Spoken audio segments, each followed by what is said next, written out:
Episode 19 में हमें दिखाया जाता है कि नेक्स्ट डे अकीरा जब ऑफिस जाता है तो केजी उसे अपने पास बुलाता है। फिर मिसाकी पूछती है कि क्या तुम सेंटा क्लॉज को जानते हो। इस पर अकीरा कहता है कि वो मेरा पड़ोसी नहीं है और ना ही मैं अब तक उससे मिला हूँ। तो मिसाकी कहती है कोई बात नहीं, मैं भी उससे नहीं मिली हूँ।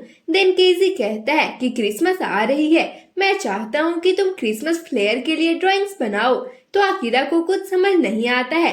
आगे केजी कहता है कि तुमने जिस इवेंट के लिए एनिमल्स की ड्राइंग बनाई थी उसका ऑर्गेनाइजर चाहता है कि तुम उसी तरह का आर्ट क्रिसमस इवेंट के लिए भी बनाओ।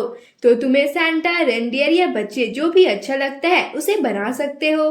फिर अकीरा कहता है कि मैंने अब तक उन्हें नहीं देखा है। तो केजी कहता है कि क्या तुम्हें सुबह उठने पर अपने बेड के बगल से गिफ्ट नहीं मिला है। यह सुनकर वह थोड़ा सोचने लगता है।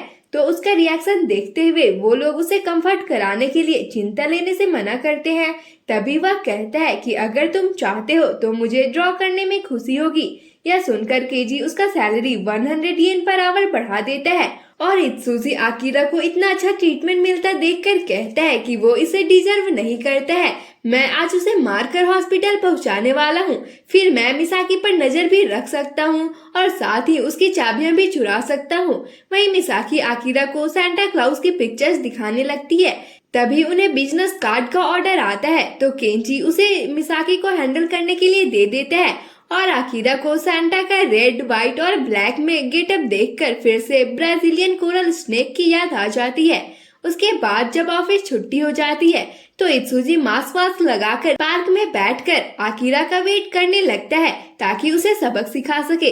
तभी आकिरा सामने से आ जाता है और जैसे ही वह इत्सुजी को वहाँ देखता है तो वह एक बार में ही उसे पहचान जाता है और उसे इतने कपड़े पहने देखकर पूछता है कि क्या तुम्हें कोल्ड हो गया है। और इत्सुजी ये सुनने के बाद तो उल्टे पांव वहाँ से भाग जाता है।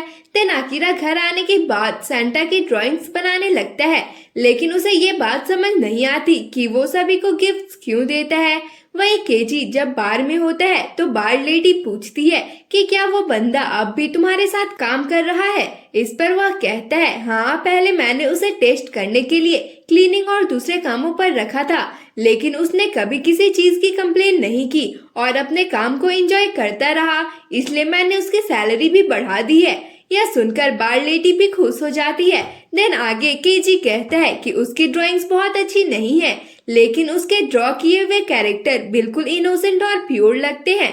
तो वो लेडी एक ड्राइंग देखने की इच्छा जाहिर करती है और केजी के पास उसकी ड्रॉ की हुई सोजो की ड्राइंग भी होती है। फिर उसे देखकर बार लेडी भी हंसने लगती है। फिर सीन सातों सिबलिंग्स पर शिफ्ट होती है, जहां आकिरा योको से उसकी सैंटा से जुड़ी यादों के बारे में पूछता है कि क्या वो तुम्हारे घर भी आता था। तो वह कहती है हाँ, वो हर साल आता था और जब मैं सुबह उठती थी तो मुझे अपने बेड पर एक गिफ्ट मिलता था। तब हम सोचते थे कि ये सैंटा क्लॉज ने दिया है, लेकिन फिर टाइम के साथ हमें पता चला कि वो गिफ्ट हमारे पेरेंट्स रखते हैं। फिर आकिरा पूछता है कि तुम्हें गिफ्ट में क्या मिलता था। तो वह बताती है कि जब मैं 10 साल की थी तब मुझे टेडी बियर मिला था।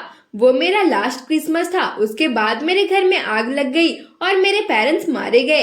इतना बताने के बाद वह आकिरा पर भड़क जाती है क्योंकि उसी ने उसके पेरेंट्स की याद दिलाई थी। फिर वह पूछती है कि तुम सैंटा से जुड़ी अपनी यादों के बारे में बताओ। तो वह कहता है कि मुझे तो ये भी याद नहीं कि मेरे पेरेंट्स कैसे दिखते थे। जब तक मुझे होश आया तब से मुझे बहुत संभाल रहे थे। फिर वह पूछता है कि क्या तुम्हें गिफ्ट पाकर खुशी होती थी। तो योको कहती है हाँ, मेरे पेरेंट्स हमारी विश पूरी करने के लिए सैंटा होने का प्रिटेंड करते थे।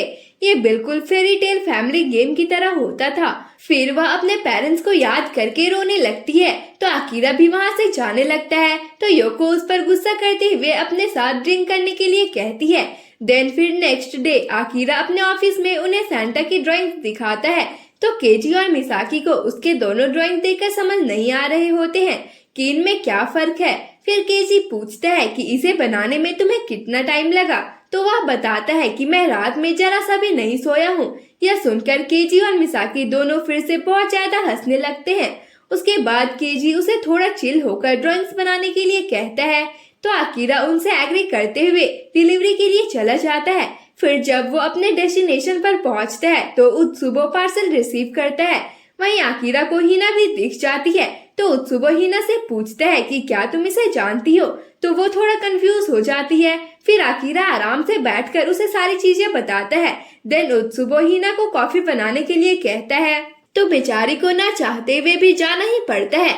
फिर जब आकिरा और उत्सुबो बातें कर ही रहे होते हैं, तब तक वह कॉफी बनाकर ले आती है। तो आकिरा फिर से उसे अपने पैरों को जल्दी ठीक करने के लिए टिप्स देने लगता है।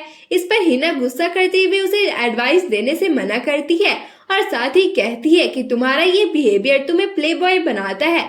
तो वह कहता है कि अगर कोई किसी की हेल्प करता है तो क्या उसे प्ले बॉय कहते हैं। यह सुनकर हिना उसे घूरने लगती है और उत्सुबो उससे एग्री करते हुए कहते हैं कि अक्सर ऐसा ही होता है, लोग तुम्हें बुरा समझने लगते हैं भले ही तुम्हारा इंटेंशन वैसा नहीं होता है। तभी आकिरा कॉफी की एक सीप लेता है, लेकिन वह गर्म होती है और उसका मुंह जल जाता है। फिर थोड़ी देर में वो वहाँ से चला जाता है। तो उत्सुबो हिना से कहता है कि उसके दिमाग के कुछ स्क्रू ढीले हैं, लेकिन वह अच्छा लड़का है। वैसे मिसाकी और इत्सुजी दोनों ऑक्टोपस कंपनी में काम करते हैं। अगर दोनों अचानक से गायब हो जाए तो इस बंदे को कैसा लगेगा। उसके बाद आकिरा फिर से डिनर के टाइम पर ही योको के प्लेस पर जाता है। तो वह कहती है कि कम से कम तुम मुझे कॉल करके बता दिया करो ताकि मैं ज्यादा खाना बना सकूं। फिर आकिरा उसे बताता है कि 4 साल पहले जो एक टारगेट मुझसे मिस हो गया था, आज मैं उससे मिला था। वो इस टाउन में एक डिटेक्टिव एजेंसी चलाता है और उसका नाम उत्सुबो है। तो योको उसे उन सब चीजों में इन्वॉल्व होकर परेशानी खड़ा करने से मना करती है। फिर वह उसे हॉट पॉट सर्व करती है। वहीं सुजुकी को भी उत्सुबो बता देता है कि आकिरा इत्सुजी के साथ ऑक्टोपस कंपनी में काम करता है। फिर वो फैबल के बारे में बात करने लगते हैं। तो सुजुकी पूछता है कि तुम उसके बारे में कहाँ से सुने हो। तो उत्सुबो बताता है कि काफी टाइम तक मैं अंडरवर्ल्ड में रह चुका हूँ। इस पर सुजुकी कहता है मतलब वो अंडरवर्ल्ड में भी हिडन है। वैसे अगर वो तुम्हें अपना टारगेट बना लेता है तो तुम बच नहीं सकते हो। यह सुनकर उत्सुबो कहता है कि ऐसा नहीं है, कुछ लोग उससे भी बच जाते हैं और मैं उन्हीं में से एक हूँ। 4-5 साल पहले जब मैं प्रोस्टिट्यूशन के बिजनेस में था, तब हमारे लीडर को गला काट कर मार दिया गया। फिर 10 दिन बाद उसी तरीके से एक और पार्टनर मारा गया। तब हिना उसके पैसेंजर सीट पर बैठी थी और उसने ही उस किलर को देखा था। तो मैं 1 साल बाद हॉस्पिटल में डिटेक्टिव एजेंसी का मेंबर बनकर उसके पास गया था, ये पता करने के लिए कि क्या उसे हिटमैन या हमारे बिजनेस के बारे में कुछ पता है या नहीं। लेकिन उसे कुछ भी पता नहीं था। तो सुजुकी कहता है कि वो जरूर शॉक में होगी, तभी उसे कुछ भी याद नहीं है। इस पर उत्सुबो कहता है नहीं, वो किलर से डर रही थी क्योंकि एक्सीडेंट के कुछ टाइम बाद ही मैंने बिल्कुल उसी तरह से उसके पेरेंट्स को मार दिया था। फिर नेक्स्ट डे उत्सुबो इत्सुजी के मॉम को कॉल करके मिलने के लिए कहता है। तो इसाकी उत्सुबो से कहता है कि ये तो बिल्कुल फोन स्कैम की तरह लग रहा है। इस पर वह कहता है कि हम उनके जैसे नहीं हैं, हम बस ओवर प्रोटेक्टिव अमीरों को टारगेट करते हैं।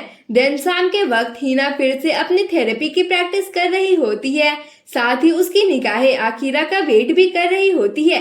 फिर वो तो नहीं आता है, लेकिन इत्सुजी अपने मॉम के साथ जरूर दिख जाता है, जहाँ उसकी मॉम उसे अपने साथ डिटेक्टिव एजेंसी चलने के लिए बोल रही होती है।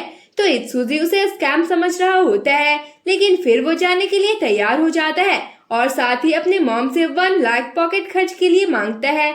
उनके जाते ही आकिरा भी पीछे से आता है और हिना को देखकर थोड़ा दूर पर ही बैठ जाता है। तो हिना कहती है कि ये और भी ज्यादा वियर्ड लग रहा है।